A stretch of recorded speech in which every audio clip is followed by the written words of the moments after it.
Hi, good afternoon. This is Plain Jane in my own living room in rural Virginia. And I would like you to like, share, subscribe, and all that good stuff, especially comment, even if you disagree with me or especially if you disagree with me, before watching the video. That'll make it really meaningful. All right. Now, last year, I had an exchange on a social media site with a girl I know who comes from El Salvador. And I had made some kind of a comment on immigration or controlling the borders. I don't remember what I said. And she was outraged. She said, "How can you say that?" I could hear her tone of voice. "How could you say that?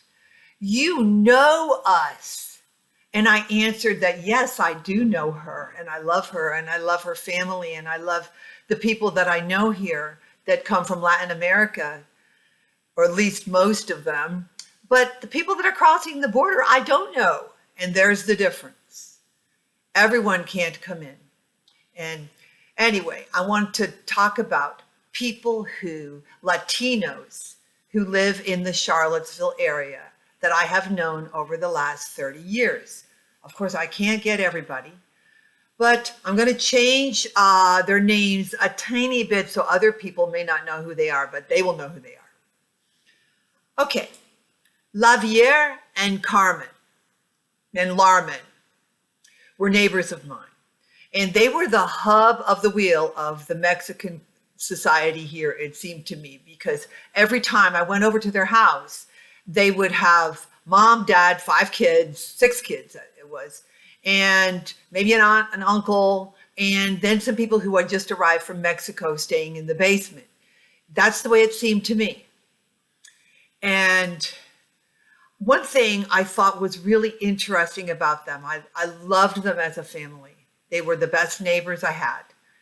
And one thing about their culture, when Larman was pregnant with her 7th child, word got around and people knew that that would be a hardship.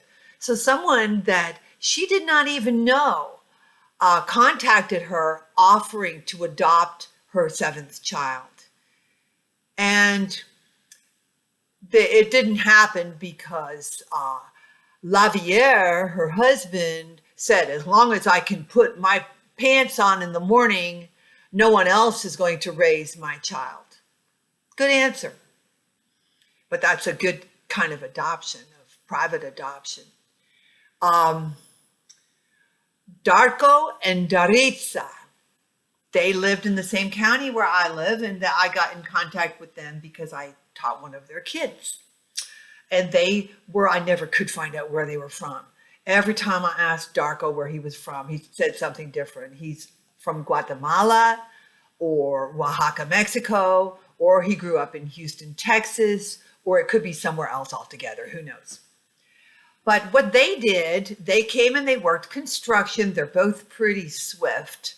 And they worked construction and they learned English so that they were the leaders of their construction crew. They got more money than the other workers did because they could communicate with the big bosses and also with the laborers. They're living in Houston now, and they own 2 houses. At least one of their kids is in college, and their kids are grown. Bantonio and Bilia, I met them, and they lived here for about 10 years. And then they announced they were going back to Mexico. So what's up with that? I said, "Why are you going back to Mexico?" It's assumed that people come here and they're going to stay, even though they say they're going back. Well, Bantonio told me, he said, "You can't raise children in the United States." I did not ask him to elaborate. Caria Calena. She came, I think she was born in Peru, lived in Venezuela, and came here through Florida with her husband and her 2 daughters.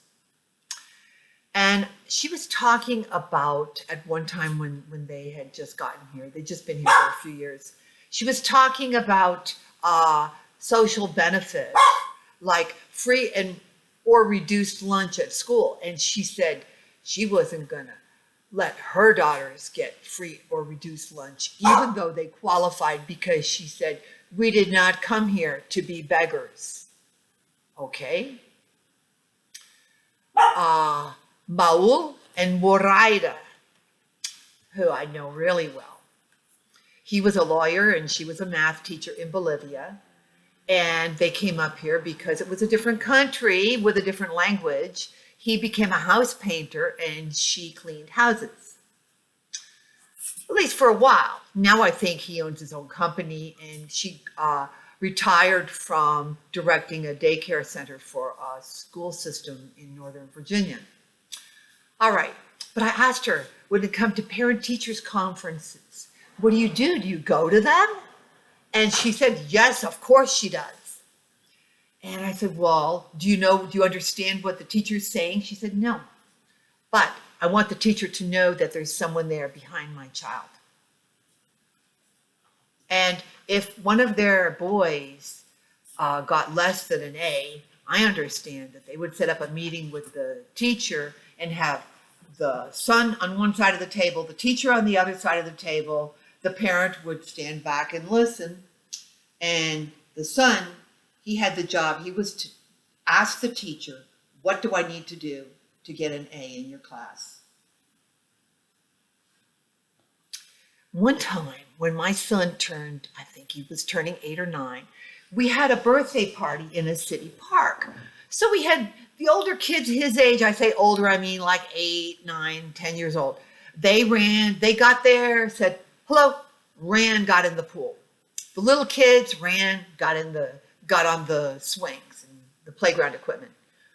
But when these 2 kids who had only been here from Bolivia for a couple of years, when they got there, they introduced themselves to each adult individually, shook hands, had a little conversation. Then they went on to the next adult and did the same until they had made the round of the adults. And then they ran and got in the swimming pool. And for a while after that, I would have those parents coming to ask me, who were those Bolivian boys? In other words, they found good manners impressive, of the type of manners that we don't bother to teach our kids here. Now, Fidelmo and Forena, all right. They came here and they brought their family up later. And now, well, when I was seeing a lot of them a few years ago, Fidelmo was here working for a company on the roads, and all of his brothers were here working for the same company, and their extended families were all here. But I remember one of their sons was in my class, and he had just gotten here from El Salvador. And I told the kids in the class, I said, I don't care what's going on. When it snows, if it's the middle of math class or something really important, we are going to go outside, because he has never seen snow or played in the snow. Well, as it turned out, that happened at nighttime. It snowed at night, but their mother said that the kids ran from window to window all night. She wouldn't let them go out and play in it, but they ran from window to window. They were so excited all night, and she couldn't get them to go to bed. All right, later in the 2000s, I became a member of a Spanish language church here in Charlottesville. And so I got to know a lot of people. I'm going to do another video later on the culture and the things that I observed about the culture, a lot of which I really like. But one of the most memorable people I met there was Nydia. And Nydia came here with 5 adult children, or they came separately. I'm not sure how it all happened, but they're all here. And their families are here. And she had a husband who she divorced when she still lived way back in El Salvador. And she raised her kids without his help. But lo and behold, he only lived a couple of blocks away from her here. I found that kind of amazing. Now her grandchildren are working here, or they're in college. Yes. Of course, the federal government needs to control the border. And I'm not going to get into the specifics right here of what I think they should do. But once people are here, I never ask how it came about. Like, do you have the correct documents, ma'am? That's really not my job. Once you're here, although actually some of the kids have told me about crossing the border. Like one kid said, that was Victor. He said, I came on my uncle's shoulders. He waded across the river and the police got us and they sent us back to Mexico. But the next day I got back on his shoulders and we crossed, and this time they didn't catch us. That was one story. Once you're here, you are neighbors, friends, and brothers and sisters in Christ, and I really don't care how it came about. ¿Estás satisfecha, Elizabeth?